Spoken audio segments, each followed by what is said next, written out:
Hi friends, welcome back to my channel Prayanshi kitchen and vlogs. ఈరోజు మన వీడియోలో healthy రెసిపీని చూపించబోతున్నాను. అదేంటంటే పొట్టుతో ఉన్న మినపప్పు బజ్జీలండి విత్ చట్నీ. ఇది చాలా ఈజీగా చేసేసుకోవచ్చు. హెల్దీ రెసిపీ అండి, తప్పకుండా ట్రై చేయాల్సిన రెసిపీ.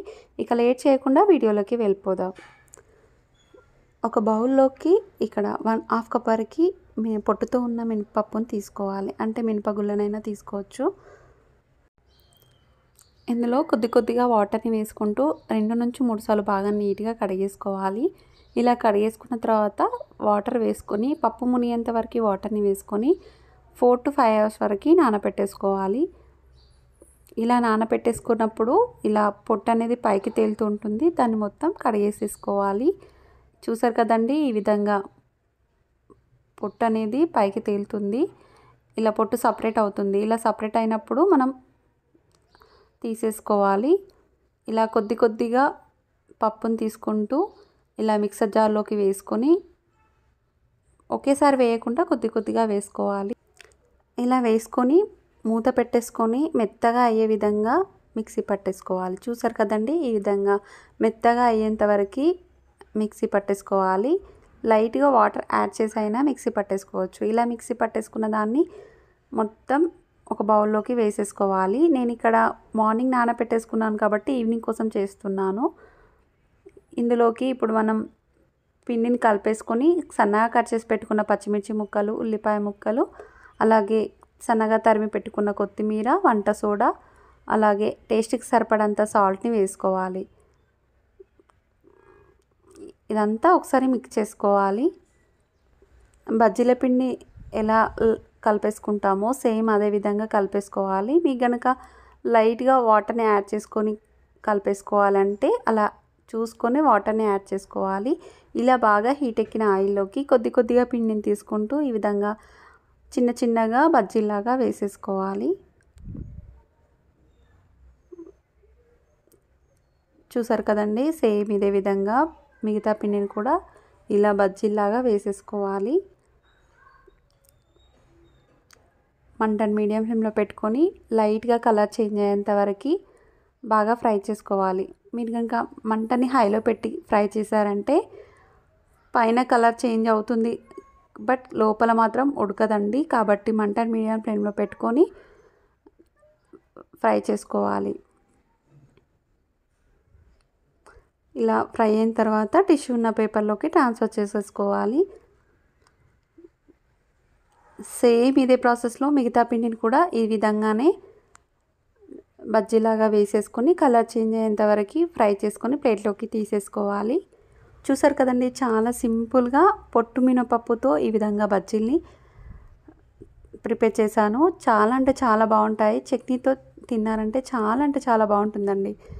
ఇక మనం ఇప్పుడు చట్నీని ఏ విధంగా ప్రిపేర్ చేయాలో చూద్దాం. పల్లి చట్నీని ఏ విధంగా ప్రిపేర్ చేయాలో చూసేద్దాం. స్టవ్ ఆన్ చేసి ప్యాన్ పెట్టుకోవాలి. అందులో 1 కప్ వరకు పల్లీల్ని వేసుకోవాలి.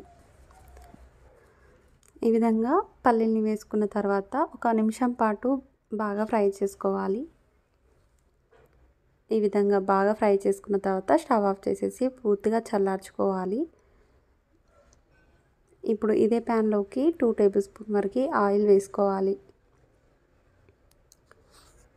ఆయిల్ అనేది బాగా హీట్ ఎక్కిన తర్వాత 1 టేబుల్ స్పూన్ వరకు పుట్నాల పప్పు వేసుకోవాలి. అలాగే పొట్టుతో ఉన్న మినపగుళ్ళని వేసుకోవాలి. 1 టేబుల్ స్పూన్ వరకు వేసుకోవాలి. ఇవి లైట్గా కలర్ చేంజ్ అయిన తర్వాత 5 to 6 వరకు ఈ విధంగా పచ్చిమిర్చి ముక్కల్ని వేసుకోవాలి. ఇలా కట్ చేసుకొని వేసుకోవాలి. 1/2 టేబుల్ స్పూన్ జీలకర్ర, 2 to 3 వరకు రెడ్ మిర్చిని వేసుకోవాలి. ఇదంతా ఒకసారి మిక్స్ చేసుకోవాలి. మంటను మీడియం ఫ్లేమ్లో పెట్టుకొని బాగా ఫ్రై చేసుకోవాలండి. చూసారు కదండి, ఈ విధంగా పప్పు అనేది పచ్చిమిర్చి అనేది ఈ విధంగా వేగేంత వరకు బాగా ఫ్రై చేసుకోవాలి. ఇలా ఫ్రై అయిన తర్వాత స్టవ్ ఆఫ్ చేసేసి వాటిని కూడా చల్లార్చుకోవాలి.